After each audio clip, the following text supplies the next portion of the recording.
তাহাজ্জুদ আর ফজরের অভ্যাস আছে যার, রহমত পূর্ণ প্রভাত হয় তার। আলহামদুলিল্লাহি রাব্বিল আলামিন, আসসালাতু ওয়াসসালামু আলা সাইয়্যিদিল মুরসালিন, আম্মা বা'দু, আউযু বিল্লাহি মিনাশ শাইতানির রাজীম, বিসমিল্লাহির রহমানির রহিম। আসসালাতু ওয়াসসালামু আলাইকা ইয়া রাসূলুল্লাহ ওয়া আলা আলিকা ওয়া আসহাবিকা ইয়া হাবিবাল্লাহ। আসসালাতু ওয়াসসালামু আলাইকা ইয়া নবিয়াল্লাহ ওয়া আলা আলিকা ওয়া আসহাবিকা ইয়া নূরাল্লাহ। মাদানী চ্যানেলের দর্শক শ্রোতা, আলহামদুলিল্লাহ রহমতপূর্ণ প্রভাত অনুষ্ঠানে আবার উপস্থিত হয়েছি। যে যেখান থেকে আমাদের অনুষ্ঠান দেখছেন, দূরে কিংবা কাছে, দেশে কিংবা প্রবাসী, সকল দর্শককে জানাই আন্তরিক মোবারকবাদ। আল্লাহ তাবারক ওয়া তাআলার দরবারে শুকরিয়া আদায় করছি যে মহান রব তাআলা আরও একটি দিন আমাদেরকে নসিব করেছেন, একটা সুযোগ এটা যে তওবা করা, আল্লাহ পাকের দরবার থেকে ক্ষমা চেয়ে নেওয়া, মাগফিরাত অর্জন করা, কিছু নেক আমল করা। আল্লাহ পাক আমাদের এই দিনকে যেন আমরা কাজে লাগাতে পারি, ইবাদতের মাধ্যমে, রিয়াজতের মাধ্যমে, সেই তৌফিক আল্লাহ আমাদেরকে দান করুক। নবী রাহমাত শাফি উম্মত সাল্লাল্লাহু তাআলা আলাইহি ওয়াসাল্লামের আলিশান ফরমান, যে ব্যক্তি দৈনিক আমার উপর 50 বার করে দুরূদ শরীফ পাঠ করবে, কাল কিয়ামতের ময়দানে আমি তার সাথে মুসাফা করব। সাল্লু আলাল হাবিব সাল্লাল্লাহু তাআলা আলা মুহাম্মদ সাল্লাল্লাহু তাআলা আলাইহি ওয়াসাল্লাম। দর্শক শ্রোতা, রহমতপূর্ণ প্রভাত অনুষ্ঠানে আজকের এই পর্বে আমরা কোরআনে পাকের তেলাওয়াত শুনবো, হামদে বারি তাআলা, নাতে রাসূলে মকবুল সাল্লাল্লাহু তাআলা আলাইহি ওয়াসাল্লাম। এর পাশাপাশি ইনশাআল্লাহ তাবারক ওয়া তাআলা একটি বিষয় নিয়েছি আজকে আলোচনা করার জন্য, নেকির দাওয়াত দেওয়ার জন্য, কিছু ভালো কথা আপনাদের পর্যন্ত পৌঁছানোর জন্য। আল্লাহ চাই ইনশাআল্লাহ তাবারক ওয়া তাআলা আপনাদের কলগুলো আমরা অ্যাড করার চেষ্টা করবো, SMS-গুলো নেওয়ার চেষ্টা করবো আজকের অনুষ্ঠানে। চলুন, যে যেখানে আছি আমরা ভালো ভালো নিয়ত সহকারে অনুষ্ঠানের শুরুতে কোরআনে পাকের তেলাওয়াত শ্রবণ করি এবং স্ক্রিনে তেলাওয়াতের তর্জমাও আমরা দেখি। আল্লাহ পাক কি ইরশাদ করেছেন আপনার জন্য, আমার জন্য, কি বলেছেন কোরআনে পাকের মধ্যে, এর তর্জমা সহকারে আমরা কোরআনে পাকের তেলাওয়াত শ্রবণ করি। যে তেলাওয়াত শুনিয়ে দিই। আউযু বিল্লাহি মিনাশ শাইতানির রাজীম, বিসমিল্লাহির রহমানির রহিম। قالوا ربنا يعلم إنا إليكم لمرسلون وما علينا إلا البلاغ المبين قالوا إنا تطيرنا بكم لئن لم تنتهوا لنرجمنكم وليمسنكم منا عذاب أليم قالوا طائركم معكم أئن ذكرتم بل أنتم قوم مسرفون وجاء من أقصى المدينة رجل يسعى قال يا قوم اتبعوا المرسلين اتبعوا من لا يسألكم أجرا وهم مهتدون وما لي لا أعبد الذي فطرني وإليه ترجعون أأتخذ من دونه آلهة إن يردني الرحمن بضر لا تغن عني شفاعتهم شيئا ولا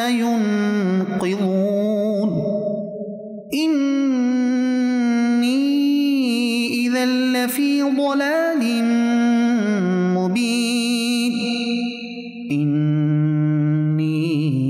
آمنت بربكم فاسمعون قيل ادخل الجنة قال يا ليت قومي يعلمون بما غفر لي ربي وجعلني من المكرمين وما أنزلنا على قومه من بعده من جند السماء وما كنا منزلين إن كانت إلا صيحة واحدة فإذا هم خامدون صدق الله العظيم সুবহানাল্লাহ, সুবহানাল্লাহ। আল্লাহ পাক কি চমৎকার কথাগুলো কোরআনে পাকের মধ্যে বলেছেন আপনার আমার জন্য, আমাদের জন্য, যেন আমরা এই কোরআন থেকে শিক্ষা গ্রহণ করি, এই কোরআন থেকে যেন হেদায়েতের রাস্তা খুঁজে নেই আমরা। কিন্তু দুর্ভাগ্যবশত সেটা আমাদের দ্বারা হয়নি। আমরা কোনো ব্যক্তিকে, কোনো জাতিকে, হয়তো কোনো দেশকে অনুসরণ করছি, কিন্তু আল্লাহ পাক কোরআনের মধ্যে প্রত্যেক মুসলমানের জন্য হেদায়েতের পথ দেখিয়েছেন। যদি কোনো বান্দা কোরআনকে সঠিকভাবে বুঝতে পারে, পড়তে পারে, জানতে পারে, তবে তার জন্য রয়েছে সুস্পষ্ট পথ, আর সেই পথ হলো হেদায়েতের পথ। আল্লাহ পাক বোঝার তৌফিক দিক। দর্শক, আজকে চমৎকার একটি বিষয় নিয়েছে আলোচনা করার জন্য, নেকির দাওয়াত দেওয়ার জন্য। কিছু মানুষ এমন আছে যাদের ভাগ্যের উপরে ঈর্ষা হয় অনেক সময়, অনেকের, অনেক মানুষের। আর সেটা কেমন হয়, একটা হলো হিংসা আর একটা হলো ঈর্ষা। আপনি যদি হঠাৎ করে শুনেন আপনার কোনো পাড়া প্রতিবেশী বা আপনার কোনো ভাই, আপনার কোনো বন্ধু, আপনার কোনো দোস্ত সে মদিনায় যাচ্ছে, তখন তার এই ভাগ্যের উপরে আপনার কেমন একটা আফসোস হয় না? ইস, একসাথেই চলাফেরা করলাম, একই এলাকায় বসবাস করছি, তার ভাগ্য কেমন সুন্দর, ভাগ্য পরিবর্তন, ভাগ্য চমকে গেল, সে মদিনায় যাচ্ছে। আর একটা হলো আপনার প্রতিবেশী বা আপনার ভাই বা আপনার বন্ধু, কেউ না কেউ, ইস, তার কাছে এত টাকা কিভাবে আসে, সে এত ইনকাম কিভাবে করে, তার থেকে এগুলো নষ্ট হয়ে যেত, চলে যেত। এটা হলো হিংসা। কিছু মানুষের ভাগ্যের উপরে ঈর্ষা হয়। 2-4 দিন আগেই একজনে চমৎকার একটি ঘটনা শোনালো। তার ঘটনা শুনে ঈর্ষা হলো তার ঘটনার উপরে। তিনি বলেন, আমি স্বপ্নে মদিনাতুল মুনাওয়ারায় নিজেকে পেলাম, স্বপ্নে দেখলাম আমি মদিনাতুল মুনাওয়ারাতে, এবং একদম রওজা শরীফের কাছে, আর হুজুর সাল্লাল্লাহু আলাইহি সাল্লাম সহ আরও কিছু সম্মানিত ব্যক্তিরা সেখানে আছেন।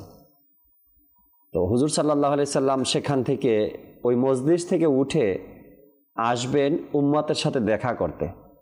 ওই মুহূর্তে উপস্থিত যারা ছিল হুজুর সাল্লাল্লাহু আলাইহি সাল্লামের সাথে, তারা হুজুর সাল্লাল্লাহু আলাইহি সাল্লামকে নিষেধ করলেন এবং বাধা দিলেন এবং আসতে দিলেন না। এতটুকু দেখার পরে তার ঘুম ভেঙে গেল। এমন স্বপ্নের উপরে কার না ঈর্ষা হয়, যার মধ্যে বিন্দু পরিমাণ ঈমান আছে? সে তো হয়তো একটা ঘটনা দেখলো যে রওজার পাশে আছি, হুজুর সাল্লাল্লাহু আলাইহি সাল্লাম সম্মানিত কিছু মানুষের সাথে সেখানে আরাম করছেন বা বসে আছেন, এটা একটা ঘটনা হয়তো একটা শুনছেন আপনারা। কিন্তু যার ভাগ্যে, যার স্বপ্নে নবী করিম সাল্লাল্লাহু আলাইহি সাল্লাম এসেছেন, যে ব্যক্তি আমার নবীকে দেখলেন, তার জন্য কত বড় সুসংবাদ রয়েছে এখানে, তাই না? এমন কিছু সৌভাগ্যবান ব্যক্তি আছে যাদের ভাগ্যের উপরে, যাদের কথার উপরে, যাদের এই সৌভাগ্যের উপরে আমাদের মাঝে মধ্যে মানুষের ঈর্ষা হয়। তো কিছু মানুষ আছে তাদের ভাগ্যটাই এমন হয় যে আল্লাহ তাবারক ওয়া তাআলার পক্ষ থেকে দয়াই দয়া, দয়াই দয়া, দয়ার পরই দয়া। আর আজকে আলোচনার বিষয় রেখেছি সৌভাগ্যবান। কারা এমন ব্যক্তি, কাদেরকে বলা হয় সৌভাগ্যবান ব্যক্তি, এ বিষয় নিয়ে আজকে আলোচনা করার চেষ্টা করব। হয়তো বা কেউ হাফিজে কোরআন, আবার কেউ আলেমে দ্বীন, আবার কেউ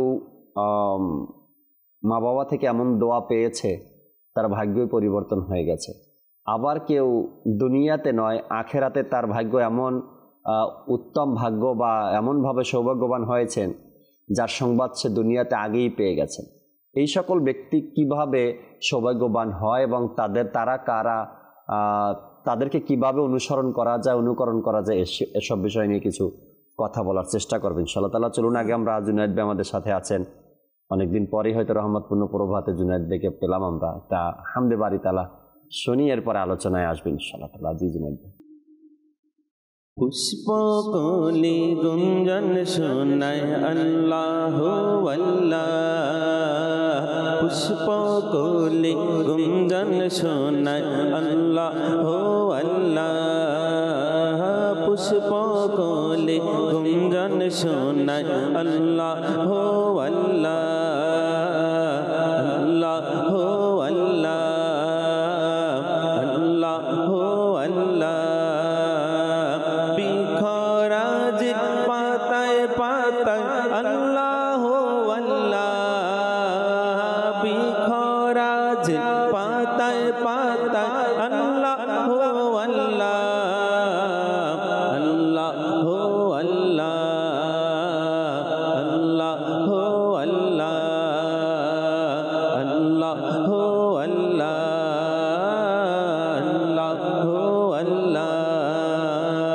গগন পানে মেঘমালায় আল্লাহ আল্লাহ, গগন পানে মেঘমালায় আল্লাহ আল্লাহ। পর্বতের চূড়ায় চূড়ায় আল্লাহ আল্লাহ, পর্বতের চূড়ায় চূড়ায় আল্লাহ আল্লাহ। বিখরাজের পাতায় পাতায়, বিখরাজের পাতায় পাতায় আল্লাহ আল্লাহ আল্লাহ আল্লাহ আল্লাহ আল্লাহ আল্লাহ আল্লাহ আল্লাহ।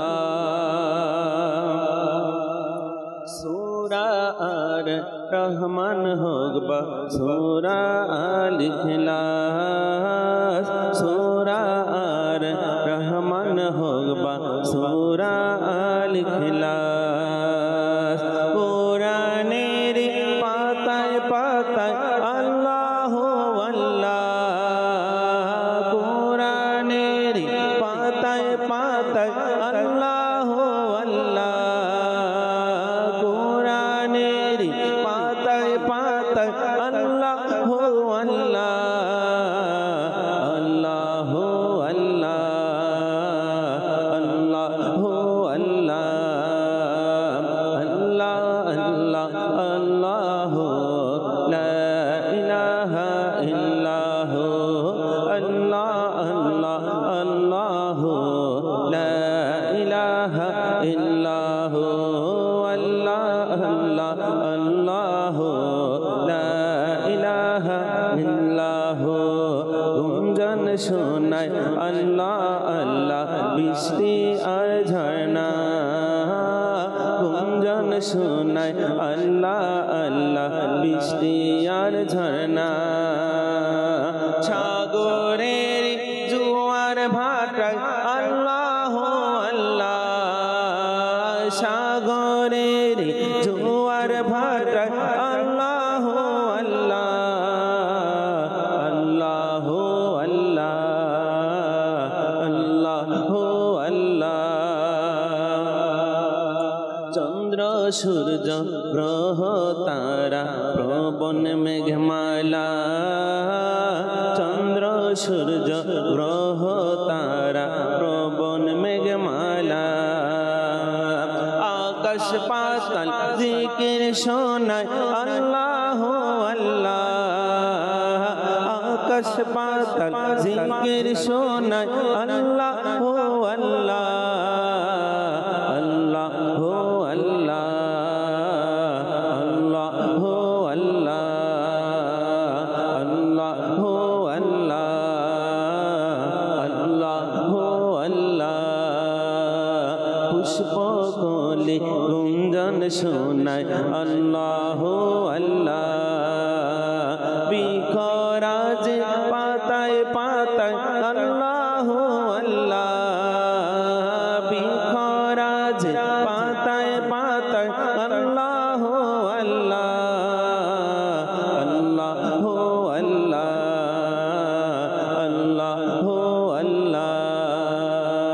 আল্লাহ আল্লাহ আল্লাহ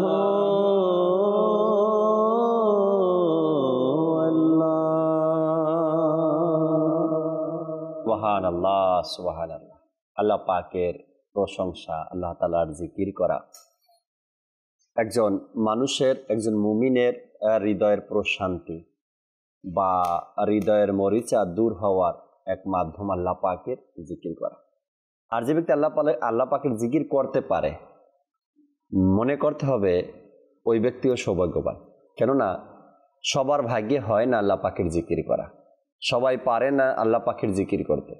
আল্লাহ তাআলার প্রশংসা যে ব্যক্তি করছে বা যে শুনছে, বুঝতে হবে আল্লাহ পাক এই ব্যক্তিকে সৌভাগ্যবান বানিয়েছেন, আল্লাহ তাআলার জিকির করতে পেরেছে।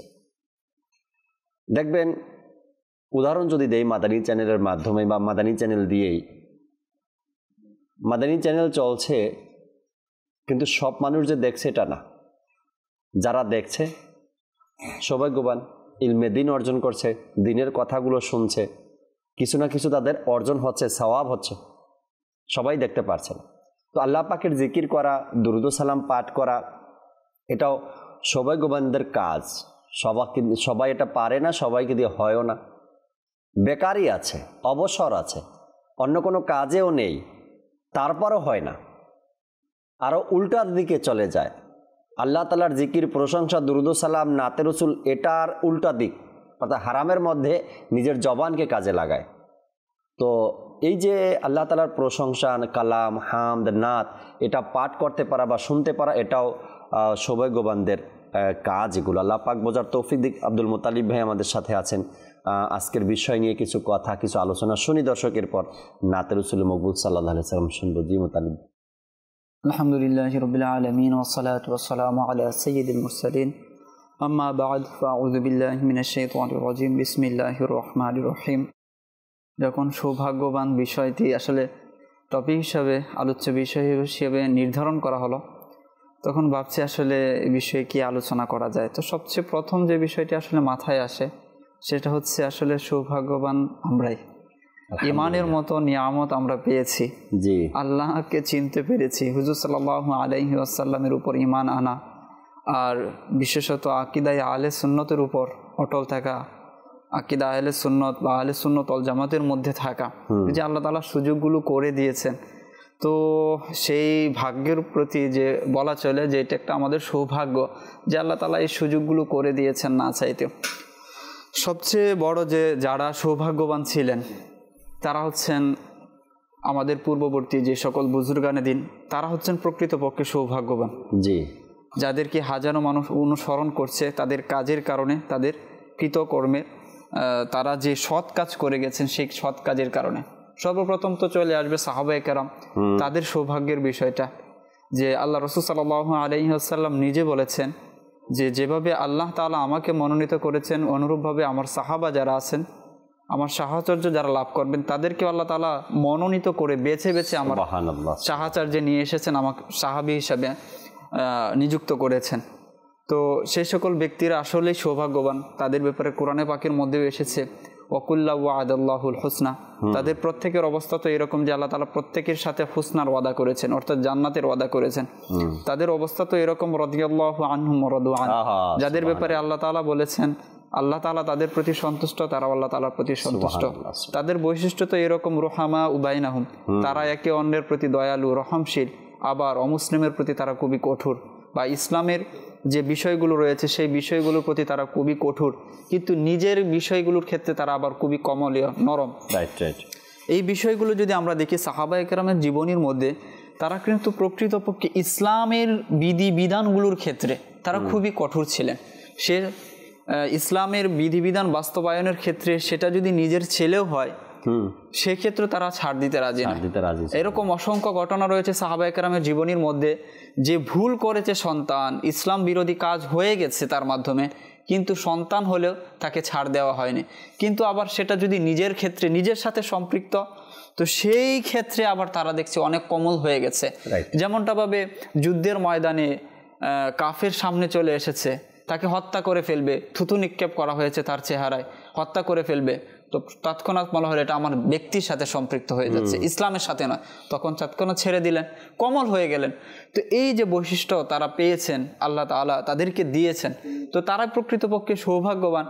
আর তাদের সৌভাগ্যবানের বিষয়টা এরকম যে সকল উলামায়ে কেরাম এই বিষয়ে একমত যে যারা হুজুর সাল্লাল্লাহু আলাইহি ওয়াসাল্লামের যুগটা পেয়েছে, সোনালী যুগটা পেয়েছে এবং হুজুর সাল্লাল্লাহু আলাইহি ওয়াসাল্লামকে দেখে ঈমান এনেছে এবং ঈমানের উপর অটল থেকে মৃত্যুবরণ করেছে, পরবর্তীতে কোনো ব্যক্তি সারা জীবন ইবাদত করে ওই ব্যক্তির ন্যায় হতে পারবে না।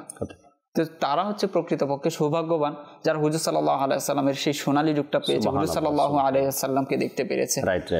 আর তাদের পরবর্তীতে যাদেরকে আল্লাহ তাআলা মনোনীত করেছেন এই ইসলামকে হেফাজত করার জন্য, ইসলামকে প্রসারিত করার জন্য, যুগে যুগে আমরা যদি আমাদের বুজুর্গানে দিনদের দেখি, ইমাম আজম আবু হানিফা রহমাতুল্লাহ তাআলা আলাইহি, ইদ্রিস শাফি রহমাতুল্লাহ তাআলা আলাইহি, তারপরে হচ্ছে আপনার ইমাম আহমদ ইবনে হাম্বল, ইমাম মালিক রহমাতুল্লাহ তাআলা আলাইহি, ইমাম বুখারী রহমাতুল্লাহ আলাইহি, মুসলিম রহমাতুল্লাহ তাআলা আলাইহি, এই যে বুজুর্গানে দিন তারাও সৌভাগ্যবান। এই পৃথিবী কিয়ামত পর্যন্ত যতদিন মুসলমান থাকবে মুসলমানরা তাদের জন্য দোয়া করতে থাকবে, যাদের বদৌলতে আজকে আমরা ইসলাম এত সহজে পেয়েছি। এটা যখন চিন্তা ভাবনা করি তখন মন থেকেই দোয়া আসে, হ্যাঁ এই সকল ব্যক্তিরা নিজের জীবনটা কাটিয়ে দিয়েছেন এই মুসলিম উম্মাহ, কিভাবে মুসলিম উম্মাহ সহজভাবে এই ইসলামটাকে পাবে, ইসলামের বিধিবিধানগুলো পাবে এবং ইসলামের উপর আমল করবে। সুতরাং আল্লাহ তাআলা তাদেরকে মনোনীত করেছেন, আল্লাহ তাআলা বরঞ্চ এই সকল ব্যক্তিদেরকে আমাদের জন্য দিয়েছেন যে এদের মাধ্যমে তোমরা তোমাদের দিনটাকে বুঝো, ইসলামটাকে বুঝো।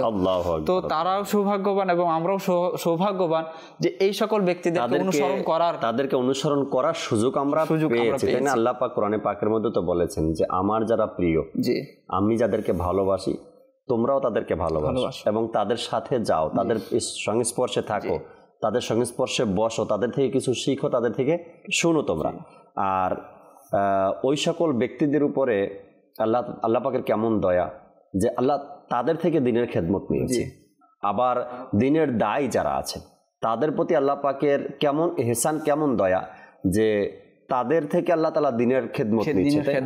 আমি ওই বিষয়টার দিকে যে আসছিলাম যে এর মধ্যেও কিন্তু উলামায়ে কেরাম যারা আছেন, যাদেরকে আল্লাহ তাআলা সেই সুযোগটা করে দিয়েছেন ইলমে দিন শিখার, যে আল্লাহ রাসূল সাল্লাল্লাহু আলাইহি ওয়াসাল্লাম তো বলেছেন মাই ইউরিদিল্লাহু খায়রা ইউফাক্কিহু ফিদ্দিন, আল্লাহ তাআলা যার সাথে কল্যাণ করার ইচ্ছা পোষণ করেন আল্লাহ তাআলা তাকে দ্বীনের জ্ঞান দান করেন। তো এই যে বুজুর্গানে দিন সাহাবায়ে কেরাম থেকে শুরু করে যে লিস্ট যে একটা আছে, যাদেরকে অনুসরণ করে, যাদের কিতাব পড়ে উলামায়ে কেরাম হচ্ছে, আলেম হচ্ছে, তো এর মধ্যে উলামায়ে কেরামের একটা ফজিলত সামনে চলে আসে। এবং যারা এই মুহূর্তে পড়াশোনা করছে বা আলেম হয়েছে বা আলেম হচ্ছে বা অনেকেই নিয়ত করছে আমার সন্তান জন্মগ্রহণ করলে আমি আলিম বানাবো, তো সেই যে একটা সৌভাগ্যের একটা বিষয় যে তাদের মাধ্যমে আল্লাহ তাআলার দ্বীনের খেদমত নিচ্ছে।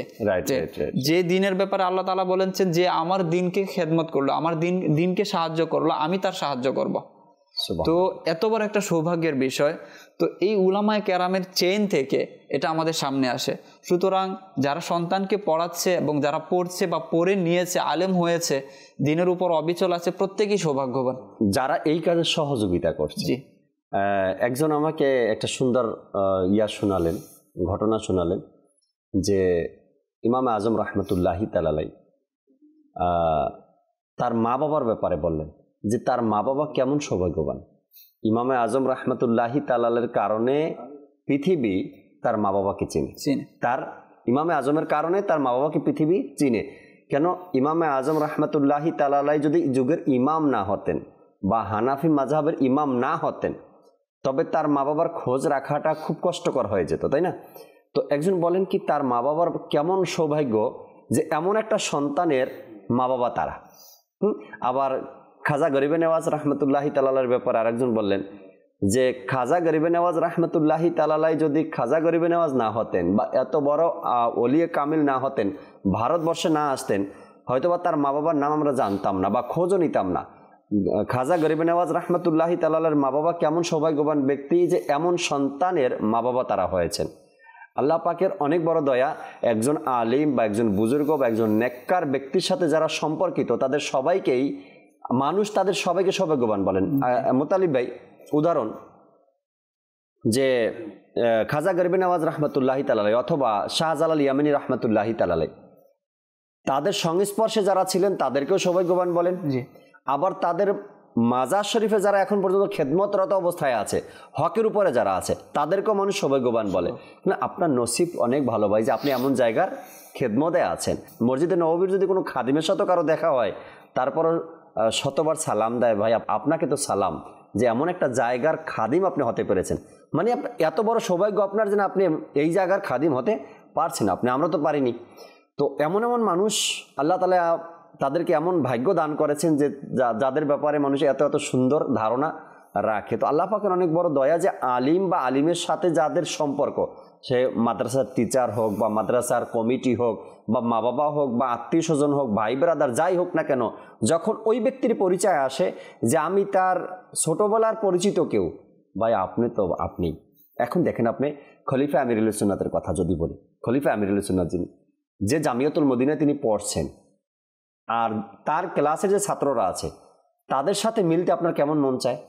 এই জন্য মন চায় যে তাদের সাথে একটু দেখা করি, যে খলিফা আমিরুল সুন্নাত যেই ক্লাসে পড়তেন তার সাথে যে ছাত্ররা পড়তো তাদের থেকে শুনি যে তার আখলাক, তার চলাচল, তার লেখাপড়া কেমন ছিল।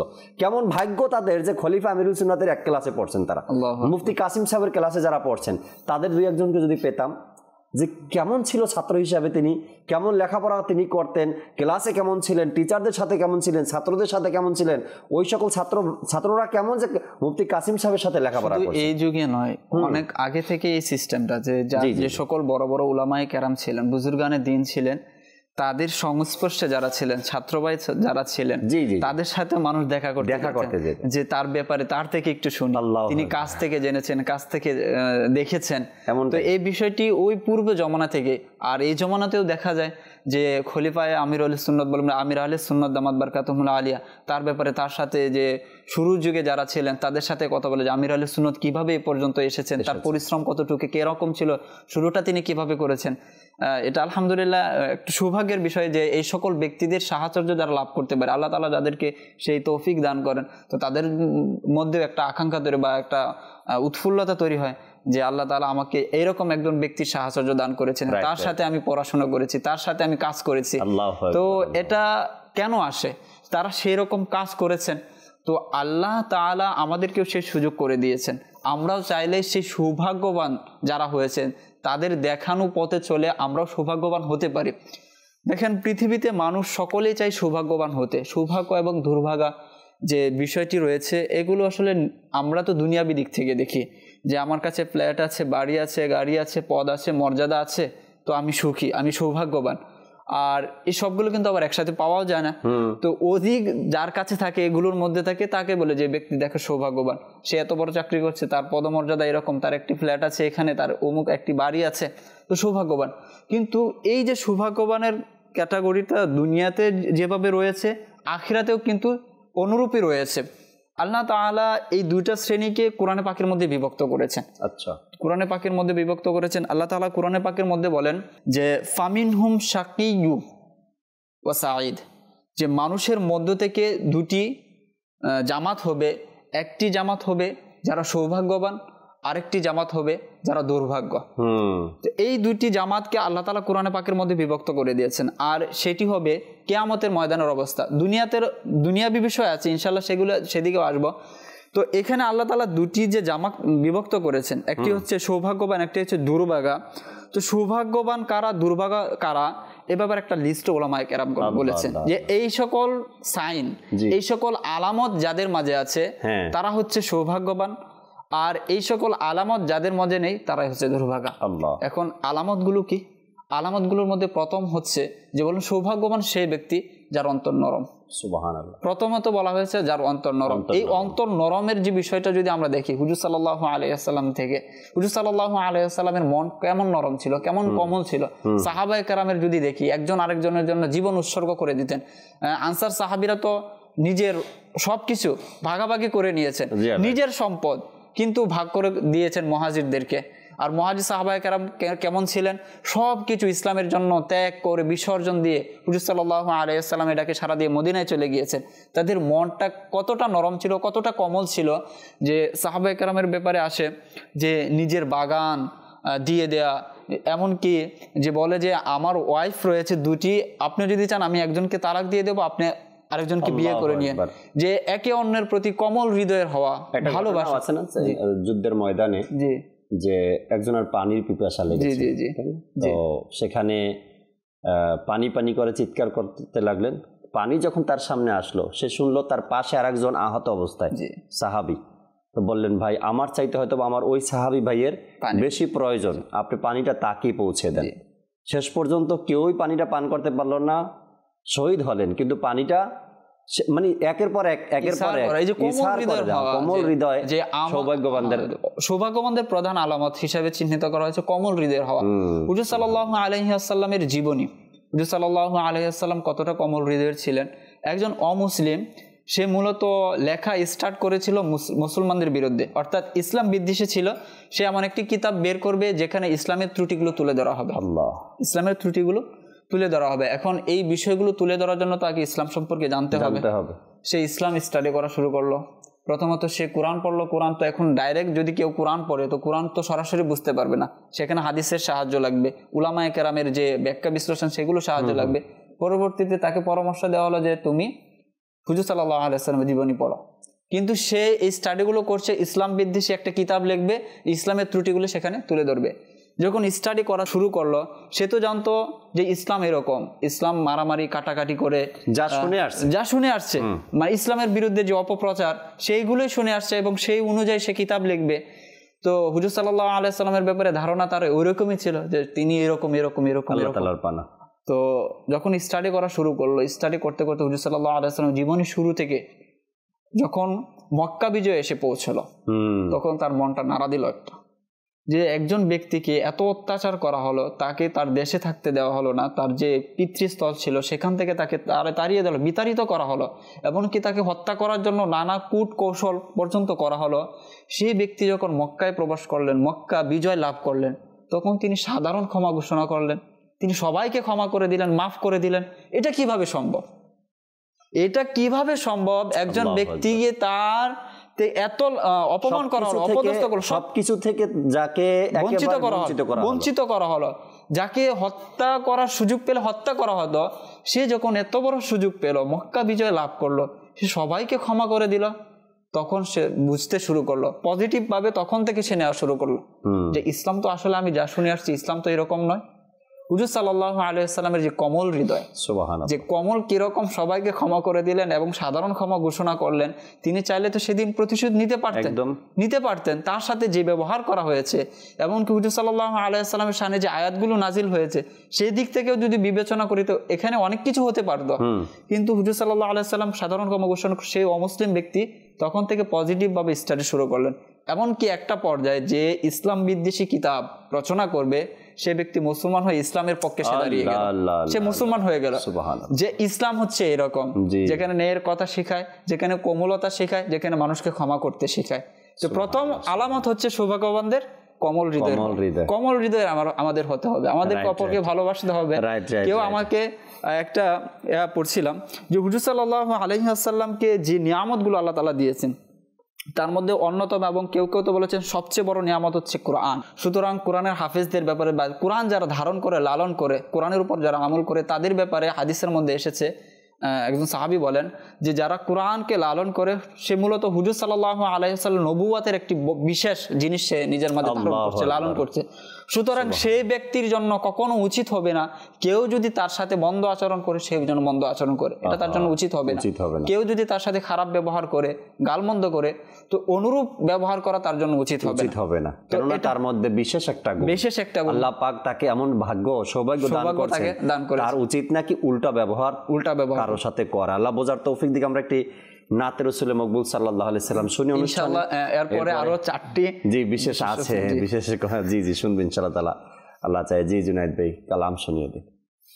তুমি মোর জান, তুমি মোর প্রাণ, ও গো প্রিয় নবী, তব তরে কুরবানি প্রাণ, ও গো প্রিয়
প্রিয়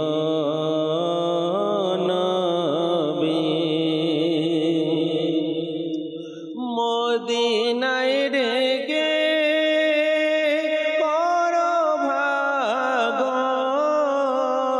সুপ্রসন্ন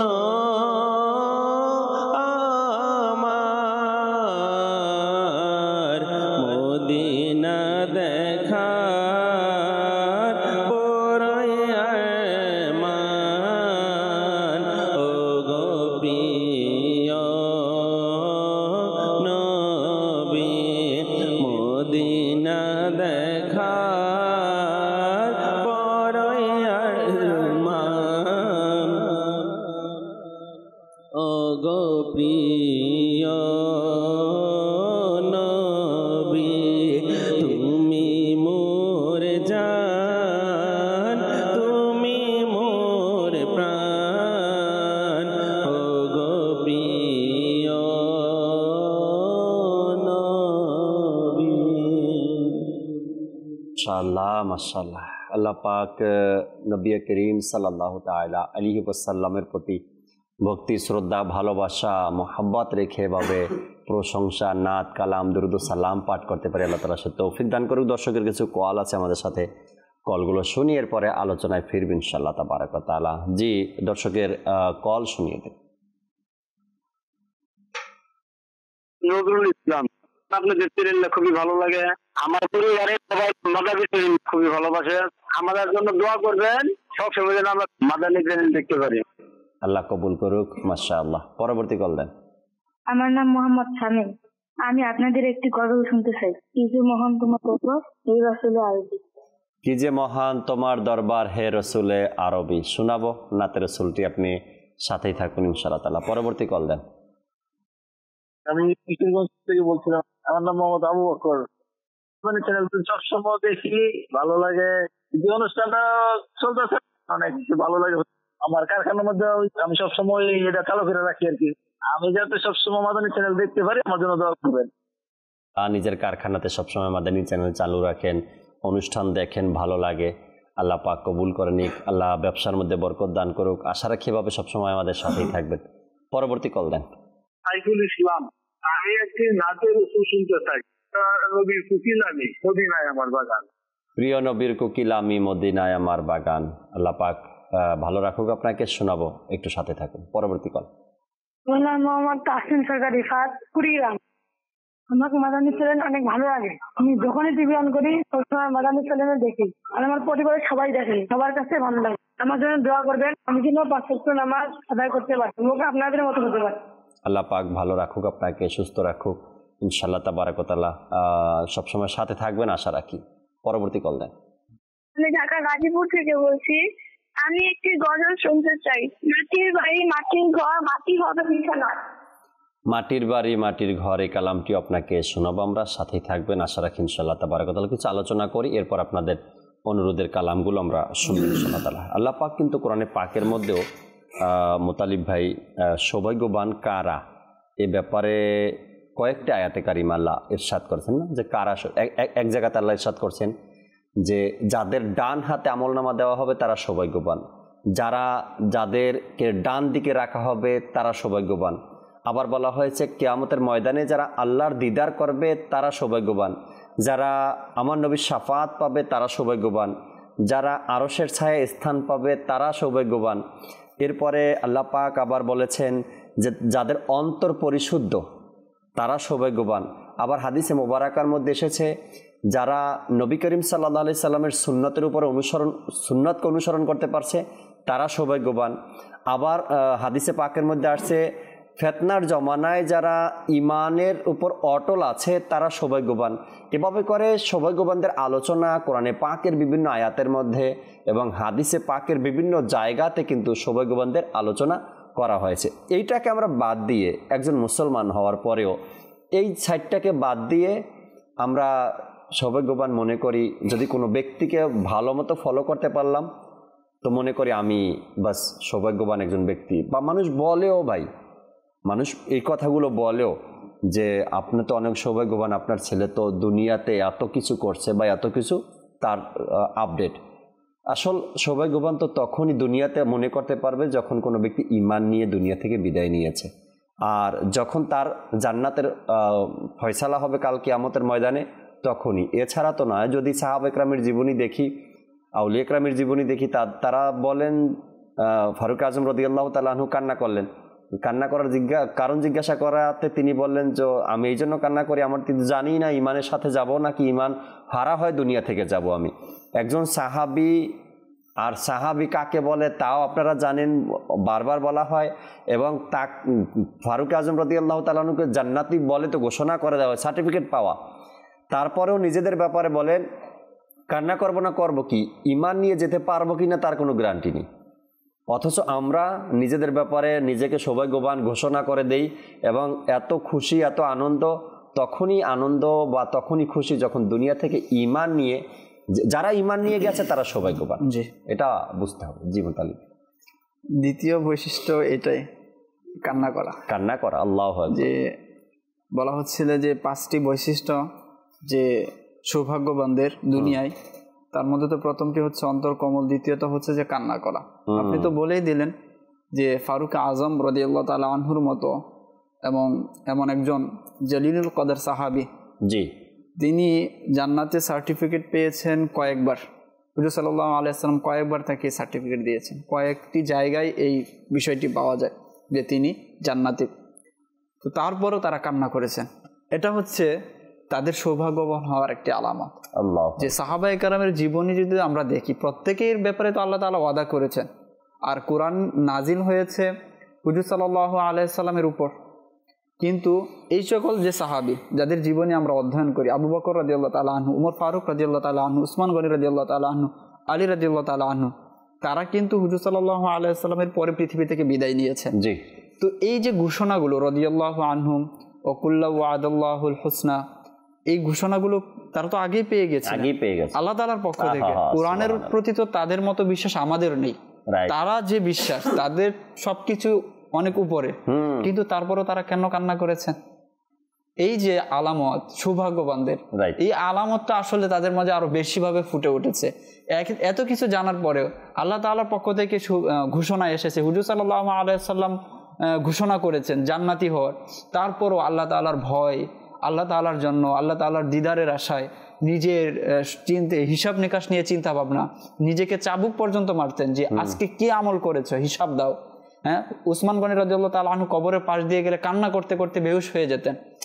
তো এই যে কান্নার এই বিষয়টি, এটা আমাদের এখন চিন্তা ভাবনা করা উচিত। এই যে বিপরীত যে সাইডগুলো রয়েছে, যে সৌভাগ্যবান এবং দুর্ভাগা, সৌভাগ্যবান তো এই সকল ব্যক্তিদেরকে বলা হয়, এবং দুর্ভাগা হচ্ছে এর অপর সাইড। রাইট। কান্না না আসা না। দুনিয়ার অনেক মানুষের জন্য তো কান্না করে মানুষ। এমনও কিছু বেয়াকুফ আছে মোতালিব ভাই, মানে রেডিও আছে না, রেডিও বা মিথ্যা কাহিনী, এগুলো শুনে এগুলো দেখে মানুষ কান্না করে। মানে বানোয়াট কিছু কাহিনী শুনে বা দেখে, এগুলো শুনে কান্না করে, অথচ নিজের আখেরাতের ফিকির নাই, আর এ বিষয়ে কান্না আসে না। তো এর চাইতে দুর্ভাগা আর কি হতে পারে? মিথ্যা একটা কাহিনী শুনলো বা দেখলো, দেখলো কোনটা, যেটা মিথ্যা কাহিনী দিয়ে কোনো ফিল্ম বানানো হয়, এটা দেখার পরে বেকুফ কান্না করছে, মিথ্যা জানে সে, বানোয়াট এটা দেখে কান্না করছে, কিন্তু নিজের আখেরাতের ব্যাপারে কান্না আসছে না। এর চাইতে দুর্ভাগা আর কি হতে পারে দুনিয়াতে? আখেরাতে কি হবে এগুলো তো কোরআন ও হাদিসের মধ্যে বর্ণনা করে দেওয়া হয়েছে, স্পষ্ট বর্ণনা আছে যে এই জবাবগুলো না দিতে পারলে এরকম তোমার অবস্থা হবে, ঈমান নিয়ে না দিতে পারলে এরকম অবস্থা হবে, ইবাদত ঠিক না থাকলে এরকম হবে, সবকিছু হবে। আপনি জানেন এর চেয়ে ভয়াবহ, আপনি যা দেখেছেন একটু আগে বানোয়াট, এর চেয়ে ভয়াবহ করুণ অবস্থা আপনার সাথে হতে যাচ্ছে কয়েকটা দিন মাত্র, কিন্তু আপনি নিজের ব্যাপারে আপনার কোনো কান্না নেই। আমাদের দুনিয়াতে যে বিষয়টা হচ্ছে, দুনিয়াবি সাধারণ একটু আঘাত পেলে বা কারো প্রতি আপনার আকাঙ্ক্ষা ছিল, সেই বিষয়টা আপনার সাথে হয়নি, কান্না চলে আসে, এরকম আমার সাথে করতে পারলো সে, এই বিষয়টা। কিন্তু কিয়ামতের ময়দান সেদিন কিরকম হবে? আপনার প্রতি আজকে তার অগাধ ভালোবাসা আছে, প্রখর ভালোবাসা আছে আপনার প্রতি, কিন্তু কিয়ামতের দিন যে বলো ইয়াউমা ইয়াফিরুল মারউ মিন আখি, তো ওই দিন তো হচ্ছে ভাই আপনার থেকে পলায়ন করবে, ওয়া উম্মিহি ওয়া আবি, আপনার মা আপনার থেকে চলে যাবে, পলায়ন করবে, ওয়া আবি আপনার ভাই পলায়ন করবে, আপনার বাবা পলায়ন করবে। তো সেই দিন এত বন্ধুত্ব, এত প্রগাঢ় সম্পর্ক, এত দৃঢ় সম্পর্ক থাকার পর সবকিছু পলায়ন করবে, সেই দিনটার কথা ভেবে তো একদিন কান্না করা উচিত আমাদের, কান্না করা উচিত। সুতরাং দুনিয়াবি যে বিষয়গুলো আমাদের কাছে আসে, সাধারণ বিষয় হলে অনেকে দেখেছে ছোট্ট বিষয় কান্না করে দিচ্ছে, তো কান্না করা ভালো, তো সেই বিষয়টা যেন পজিটিভ দিক থেকে হয়, আল্লাহকে স্মরণ করে, আল্লাহ তার রাসূলের জন্য। আমি এক গবেষণা পড়ছিলাম, আমি এই কান্নার ব্যাপারটা নিয়ে গবেষণা পড়ছিলাম। দুনিয়াতে মানুষ দুনিয়াকে পাওয়ার জন্য বা দুনিয়ার ধোকার জন্য বা অর্থ সম্পদের জন্য বা ভালোবাসার জন্য যতটুকু কান্না করে, চোখের পানি ঝরায়, তার শতভাগের 1 ভাগ যদি নিজের ঈমান, আমল, আখিরাত, আল্লাহ তার রাসূলের জন্য করতো না, তবে সে পেয়ে যেত, কিন্তু ওটার চিন্তাভাবনা আমাদের মাঝে নেই। তো একটা গবেষণা বলছে এটা, যে মানুষ দুনিয়া, দুনিয়া, অর্থ সম্পদ, টাকা, ভালোবাসা এর জন্য যে কান্না করে, সেই কান্নার শতভাগের 1 ভাগ যদি আখিরাতের জন্য করতো, আল্লাহ তার রাসূলকে পাওয়ার জন্য করতো না, তবে সে নেককার হয়ে যেত, আল্লাহর ওলি হয়ে যেত। কিন্তু আমাদের মধ্যে এই উল্টা হয়ে গেছি আমরা। দুনিয়ার জন্য কান্না, আজকে টাকার জন্য, অর্থের জন্য, সম্পদের জন্য, ভালোবাসার জন্য, এর জন্য কান্না, আমাদের চোখের পানি। আমরা পূর্ববর্তী যে সকল বুজুর্গানে দিন আছেন, প্রত্যেকের মধ্যে তো এই বৈশিষ্ট্য ছিল, এবং কোরআনে পাকের মধ্যে এই বিষয়ে আমাদেরকে উৎসাহ দেওয়া হয়েছে যে তোমরা কম হাসো, অধিক কাঁদো। তো কম হাসা এবং অধিক কাঁদা হচ্ছে সৌভাগ্যবানদের একটি বৈশিষ্ট্য। তো আল্লাহ তাআলা এই বৈশিষ্ট্য আমাদেরকে দান করুন। আমিন আমিন। আমল করার পর, ইবাদত করার পর আল্লাহ তাআলার কাছে যখন হাত তুলি, তখন যেন আল্লাহ তাআলা আমাদের চোখ দিয়ে অশ্রু প্রবাহিত করে দেন, আমাদের মনটা নরম করে দেন। তৃতীয়ত যে বৈশিষ্ট্যের কথা বলা হয়েছে সৌভাগ্যবানদের, সেটা হচ্ছে দুনিয়া থেকে নাফরত, দুনিয়ার প্রতি ঘৃণা।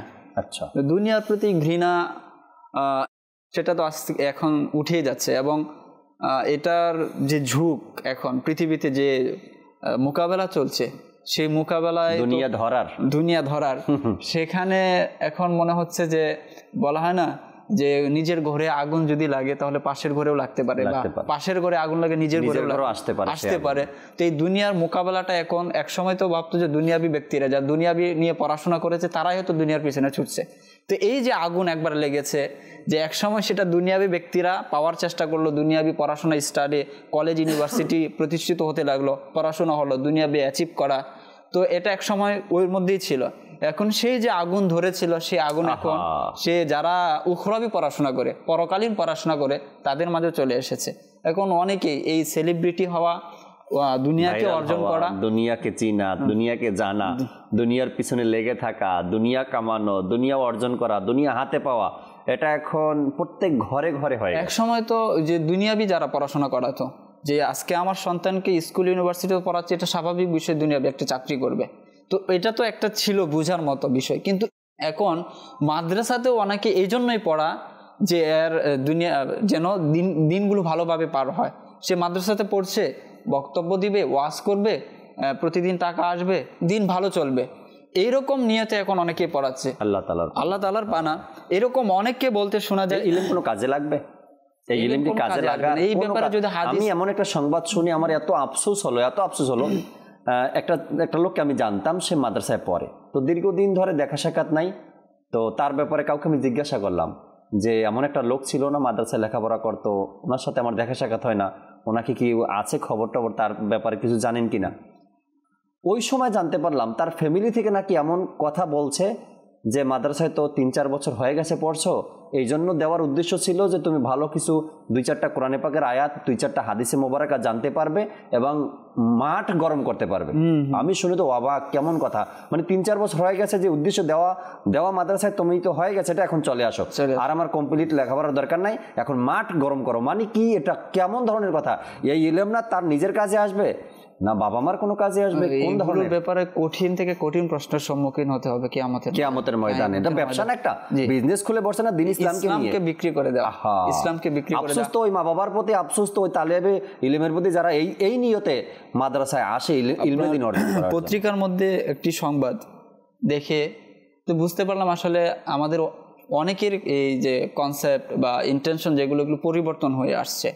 যে একজন শিশুর তার মতামত প্রকাশ করা হয়েছে, সে বক্তা হবে। বক্তা কেন হবে? সে বক্তব্য দিবে, তার জনমত তৈরি হবে, সেও যে ভাইরাল যে বক্তা আছে তাদের মতো হবে, তার নিয়ত। এই জন্য সে ইসলামী পড়াশোনা করতে চায়, সে বক্তা হবে, তার নিয়ত। এবং এটা সুন্দরভাবে উপস্থাপন করা হয়েছে। তো কিন্তু ইসলামের যে শিক্ষাটাকে আসলে এই জন্য, ইসলামের শিক্ষা তো ছিল পরকালীনের জন্য, আল্লাহকে চেনা, কিভাবে মানুষের উপকার করা যায়। হুজুর সাল্লাল্লাহু আলাইহি ওয়াসাল্লামের জীবনী, সাহাবায়ে কেরামের জীবনী, তারা তো ধনাঢ্য বা তারা যে স্বাচ্ছন্দ্য জীবন, যে বিষয়টা আমরা এখন বুঝি, সেই জীবন তো তারা চাননি, বা তারা সেইভাবে নিজেদেরকে পরিচালনাও করেননি। তো এই যে কনসেপ্ট থেকে আমরা, ইসলামের যে মূল কনসেপ্ট, সেখান থেকে আমরা অনেক দূরে চলে আসি, অনেক দূরে সরে, যার কারণে আজকে একজন হুজুর হয়ে হাই হতাশ করতে দেখা যায়, একজন আলেম-ই-দ্বীন হওয়ার পরও হাই হতাশ করতে দেখা যায়, বদনামিও ছড়ায় সমাজের মধ্যে। একদিকে আলিম হওয়া সৌভাগ্যবানদের ব্যাপার, জি না, সৌভাগ্যবান যে ব্যক্তি ইলমে দ্বীন অর্জন করছে, আবার দেখা যায় ইলমে দ্বীন অর্জন করতে এসে দুর্ভাগা হয়ে গেছে। সে নিজেকে তুলনা করছে সাধারণ ব্যক্তির সাথে, আলিম হয়েছে, তার ঘরে খাবার ঠিকঠাক মতো আছে। একজন আলিমের ঘরে ঠিকঠাক মতো খাবার থাকাটাই তো অনেক কিছু, আল্লাহ তাআলার পক্ষ থেকে অনেক বড় নিয়ামত। আল্লাহ তাআলা আমাকে হালাল রিজিক দিচ্ছে, 3 বেলা খাচ্ছি, এটাই তো অনেক বড় পাওয়া, অনেক বড় চাওয়া। কিন্তু সে নিজেকে তুলনা করছে অমুক ব্যক্তির সাথে, যে চাকরি করছে, চাকরির সাথে সে সুদ খায় 1 টাকা, সে তুলনা করছে অমুক ব্যক্তি 1.5 লাখ টাকা 2 লাখ টাকা পর্যন্ত মাসে কামায়, আমি কিভাবে করব? তো আপনি কেন তার সাথে তুলনা করতে যাবেন? আপনার মর্যাদাটা কোথায়? আপনার যে ইলম, সে ইলমের গুরুত্বটা কোরআনে পাকের মধ্যে এসেছে, যে কোরআনে পাকের মধ্যে দুনিয়াবি ইলমকে ইলমই বলা হয় নাই, যে বলেন লা ইয়ালামুনা ইয়ালামুন, দুইটা আয়াত, দুইটা শব্দ একসাথে এসেছে, লা ইয়ালামুনা ইয়ালামুন, যে যারা দুনিয়াবি ইলম শিখে তাদেরকে ইলমই বলা হয় না, সেই ইলমটাকে। আর যারা এই পরকালীন উখরাবি যে ইলম, পরকালীন যে ইলম, সেটাকে মূলত ইলম বলা হয়েছে। সেই জ্ঞান আপনি অর্জন করে আপনি নিজেকে কেন তুলনা করবেন অমুকের সাথে? অমুক এইভাবে লাক্সারি জীবন অতিবাহিত করছে, আমি পারছি না। তো সুতরাং এমনটা হওয়া উচিত নয়। তো দুনিয়া বিমুখ আমাদেরকে হতে হবে। এটা হচ্ছে আপনার 3 নম্বর বৈশিষ্ট্য ছিল যে সৌভাগ্যবানদের।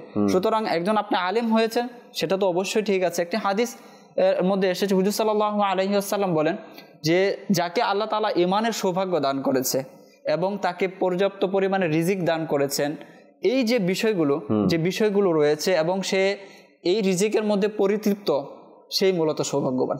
রাইট। এই বিষয়গুলোর মধ্যে সে পরিতৃপ্ত, আল্লাহ তাআলা তাকে দিয়েছেন, ঈমানের মতো দৌলত তাকে দান করেছেন, রিজিক দিচ্ছেন, এবং এর মধ্যে যে পরিতৃপ্ত, সন্তুষ্ট, সেই মূলত হচ্ছে সৌভাগ্যবান। তো আমাদেরকেও বিবেচনা করা উচিত যে আল্লাহ তাআলা এই বিষয়গুলো আমাকে দিয়েছেন, আমি সন্তুষ্ট হয়ে যাই। ইনশাআল্লাহ এই বিষয়ে হয়তো সামনে যদি সুযোগ পাই আরো কিছু বলার চেষ্টা করবো এই সৌভাগ্যবান বা অল্প তুষ্টির বিষয় রয়ে গেছে না, যে আরো দুটি বিষয় রয়ে গেছে। আমাদের অনুরোধের কালামও শুনতে হবে জুনায়েদ ভাই থেকে, আর আপনার থেকেও 2টা বিষয় আর আমরা শেষের দিকে শোনার চেষ্টা করবো ইনশাআল্লাহ তাবারাক ওয়া তাআলা। এখানে যে বিষয়টা আলোচনা হলো এখন, তালিবে ইলম বা ইলমে দ্বীন অর্জন করা, ফার্স্ট টাইম তো আমরা এই জন্য ইলমে দ্বীন অর্জন করি যে আমি শরীয়তের উপর চলতে পারি, আমি আমার পরিবারকে যেন শরীয়তের উপর চালাতে পারি, এই জন্য ইলমে দ্বীন অর্জন করি। এরপরে ইলমে দ্বীন অর্জন করার পরে যদি কোনো মুসলমান আমার ইলম দ্বারা উপকৃত হয়, সেটা আমার সৌভাগ্য। এক তো আমি ইলমে দ্বীন অর্জন করব আমি শরীয়তের উপর চলার জন্য, আমার পরিবারকে চালানোর জন্য, এটা আল্লাহ তাআলার দরবার শুকরিয়া আদায় করি যে আমাকে আল্লাহ তাআলা এই ভাগ্য দান করছেন, আমি ইলমে দ্বীন অর্জন করছি, শরীয়তের মাসলা মাসাইল শিখলাম। এখন যারা আলেমে দ্বীন হচ্ছেন এরাও প্রেসারে পড়ে যায়, চারপাশ পাড়া প্রতিবেশী এমনভাবে তাকে বলে যে তোমার সাথের মানুষ, সেও পড়াশোনা করেছে, তুমিও পড়াশোনা করছো, অথচ সে তার পরিবার নিয়ে কত স্বাচ্ছন্দ্যে চলছে, আত্মীয় স্বজনদেরকে সাহায্য করছে, আর তুমি নিজের পরিবার চালাতে তোমার কষ্ট হচ্ছে। এই যে পাড়া প্রতিবেশী, নিজের পরিবার থেকে যে প্রেশারগুলো আসে না, তখন একজন আলেমে দ্বীন অনেক সময় এই জন্য প্রায় সময় আমি আমার দর্শককে বলি, আপনি দুনিয়াবি আছেন, কোনো আলিমের সামনে আপনার দুনিয়াবি আলোচনা করবেন না, কেননা আলিমদেরকে আল্লাহ তাবারক ওয়া তাআলা অল্প তুষ্টি দান করছেন, তাই না? হাকিকি আলিমকে আল্লাহ তাআলা অল্প তুষ্টি দান করছেন। আমি একজন দুনিয়াদার ব্যক্তি যখন আলিমের সামনে বসবো, আমার লক্ষ কোটি টাকার বিজনেস নিয়ে আলোচনা করব, আমার প্রপার্টি নিয়ে আমি আলোচনা করব, আমার বাড়ি গাড়ি নিয়ে আলোচনা করব, হয়তো ওই অল্প তুষ্টি অন্তরটাও আপনার এই ধোকায় পড়ে যেতে পারে। এখন যে মোতালিব ভাই যে কথাগুলো বললেন, যে পরিবার থেকে, পাড়া প্রতিবেশী থেকে, আত্মীয় স্বজন থেকে প্রেশার আসে যে তুমিও লেখাপড়া করছো, তারাও করছে, তার অবস্থা দেখো, তোমার অবস্থা দেখো, হয়তো বা সে তার টাকার হিসাব দিবে কিয়ামতের ময়দানে, আর আমি আমার টাকার হিসাব দেব। যদি সে আলেমে দ্বীন হয় আর 10 কোটি টাকার মালিক হয়, তো 10 কোটি টাকার মালিক তাকে কিয়ামতের ময়দানে 10 কোটি টাকার হিসাব তো দিতে হবে, সে আলিম হোক বা গায়রে আলিম হোক, তাকে 10 কোটি টাকার তো হিসাব দিতে হবে। আর আমি আলিম, আমার কাছে আছে 10,000 টাকা, আমাকে কিয়ামতের ময়দানে 10,000 টাকার হিসাব দিতে হবে। আপনি মা হয়, আপনি গার্ডিয়ান হয়, আপনি আত্মীয় স্বজন হয়, কোনটা চান?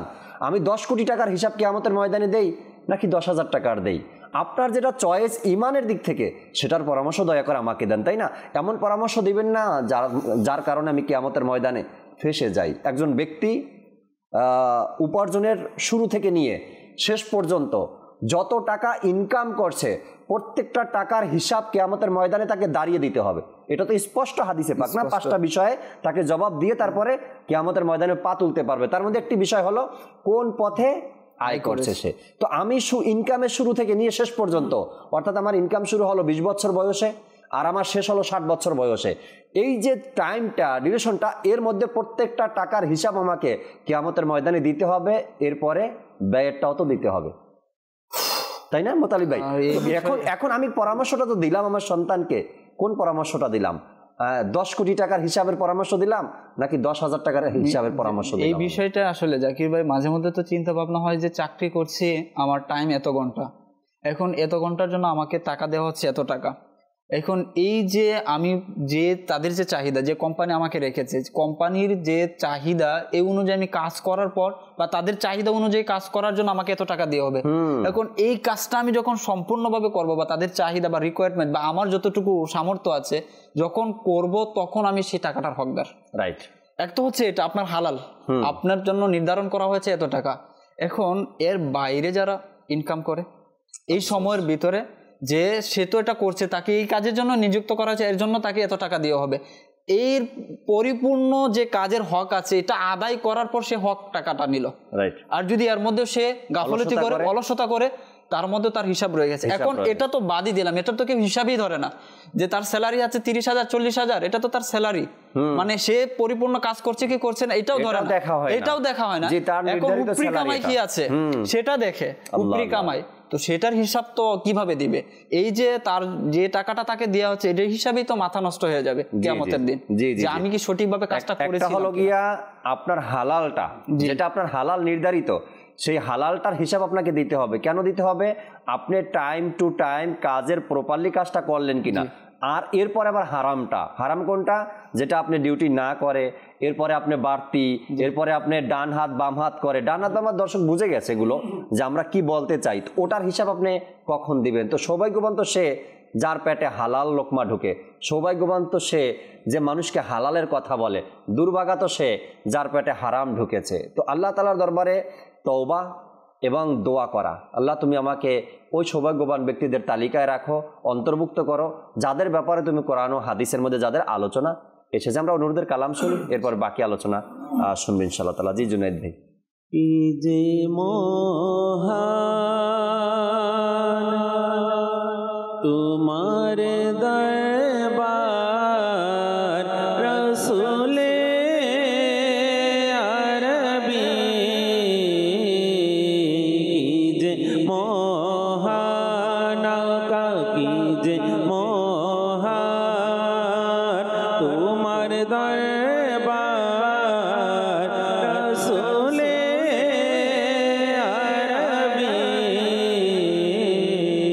তোমার দরবার দয়ার ভান্ডার রসুলে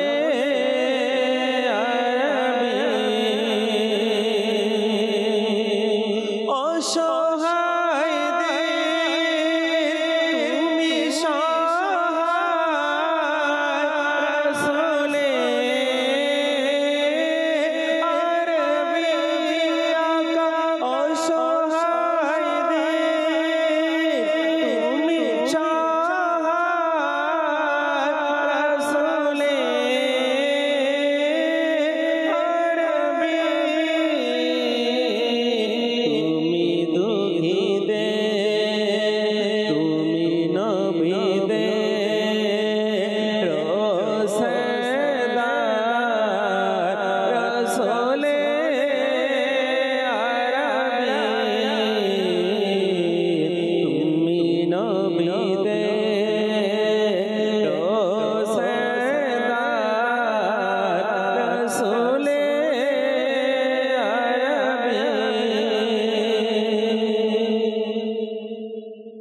প্রিয় নবী কুল আমি মদিনা আমার বাগান, প্রিয় নবী কুল আমি মদিনা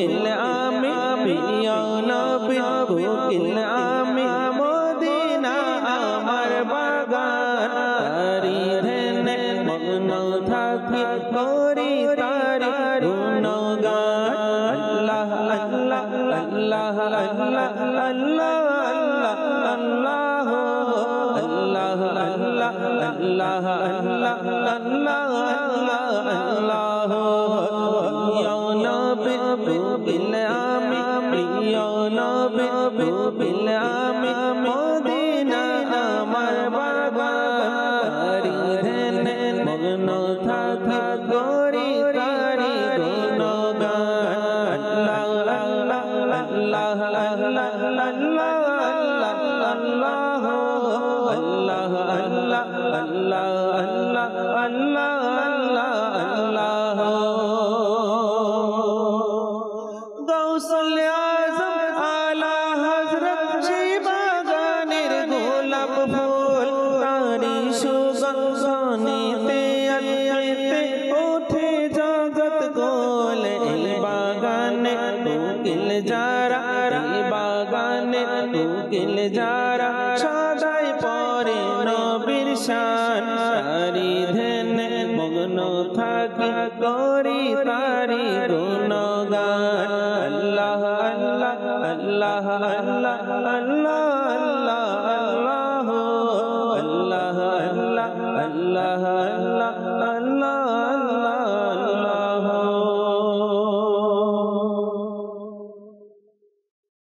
মাটির বাড়ি মাটির ঘর মাটির হবে বিছানা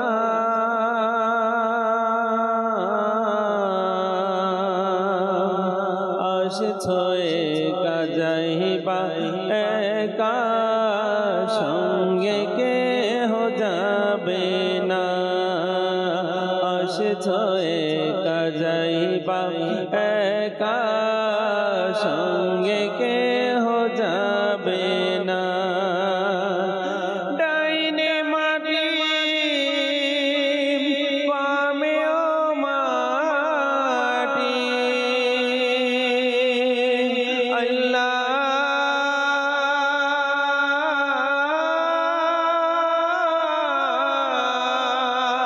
ডাইনে মাটি বামে মাটি মাটির হবে বিছানা আসছয়ে যাইবা একা সঙ্গে কেহ যাবে না বাবা গেছে মাও গেছে ময়লা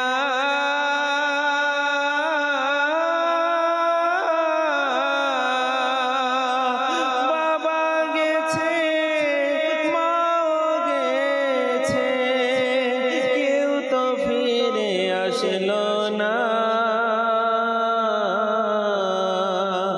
আসছয়ে কাজাইবা একা সঙ্গে কেহ যাবে না মাটির ঘর মাটির বাড়ি মাটির হবে বিছানা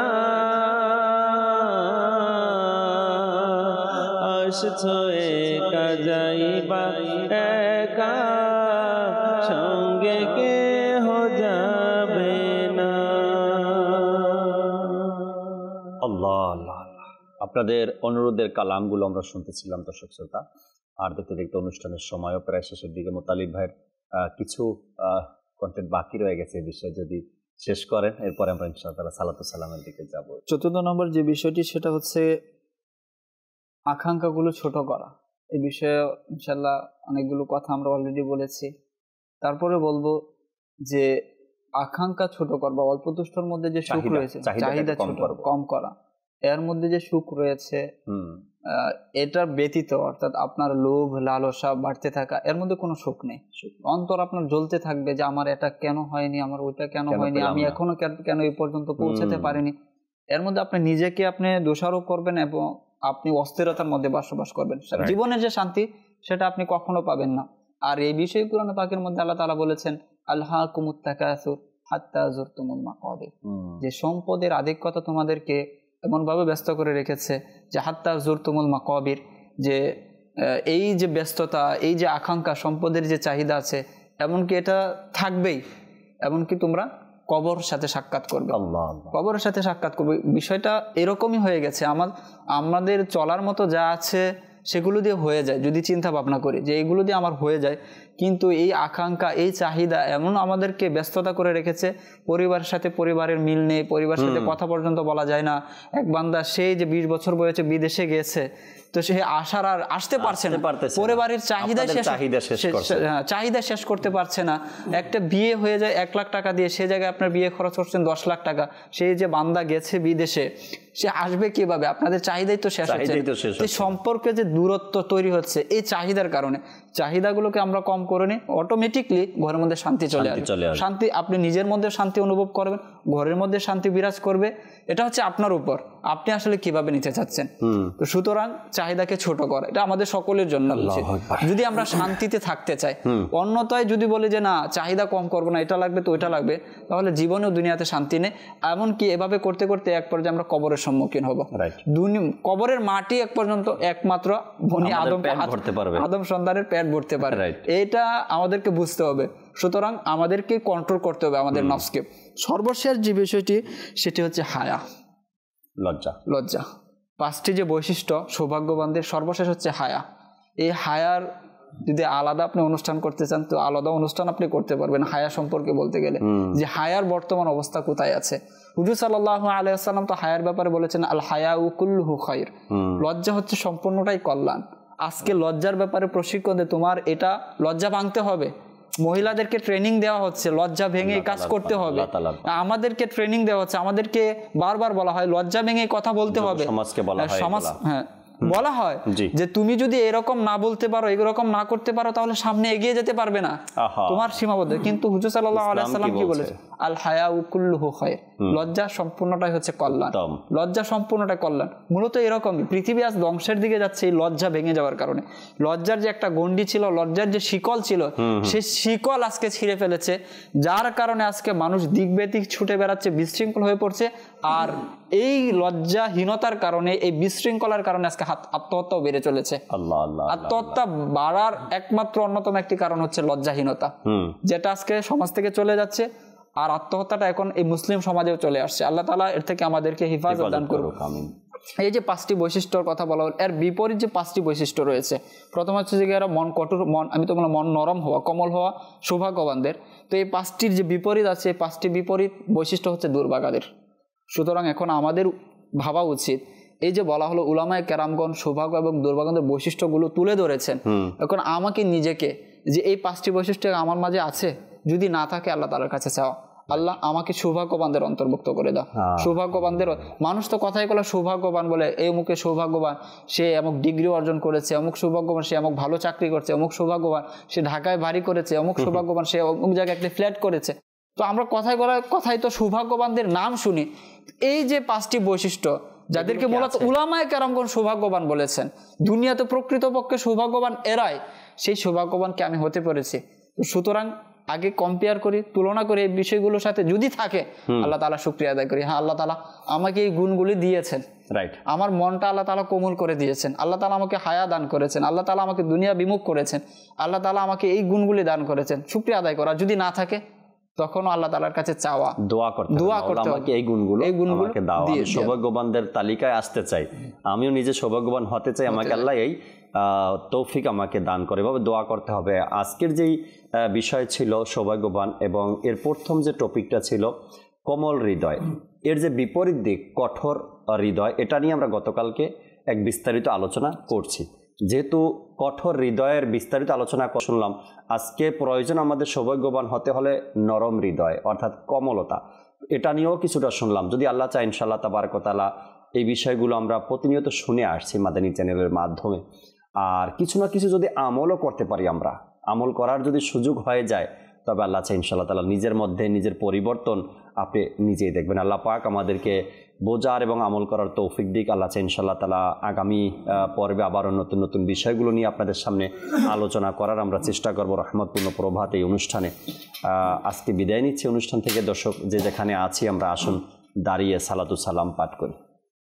ইয়া নবী সালাম আলাইকা, ইয়া রাসূল সালাম আলাইকা, ইয়া হাবিব সালাম আলাইকা, সালাওয়াতুল্লাহ আলাইকা। সুবহানাকা আল্লাহুম্মা ওয়া বিহামদিকা লা ইলাহা ইল্লা আনতা আস্তাগফিরুকা ওয়া আতুবু ইলাইক। সুবহানাকা আল্লাহুম্মা ওয়া বিহামদিকা লা ইলাহা ইল্লা আনতা আস্তাগফিরুকা ওয়া আতুবু ইলাইক। সুবহানাকা আল্লাহুম্মা ওয়া বিহামদিকা লা ইলাহা ইল্লা আনতা আস্তাগফিরুকা ওয়া আতুবু ইলাইক। আসসালাতু ওয়াসসালামু আলাইকা ইয়া নবিয়াল্লাহ ওয়া আলা আলিকা ওয়া আসহাবিকা ইয়া নূরাল্লাহ, লা ইলাহা ইল্লাল্লাহু মুহাম্মাদুর রাসূলুল্লাহ সাল্লাল্লাহু তাআলা আলাইহি ওয়াসাল্লাম। তাহাজ্জুদ আর ফজরের অভ্যাস আছে যার, রহমত পূর্ণ প্রভাত হয় তার।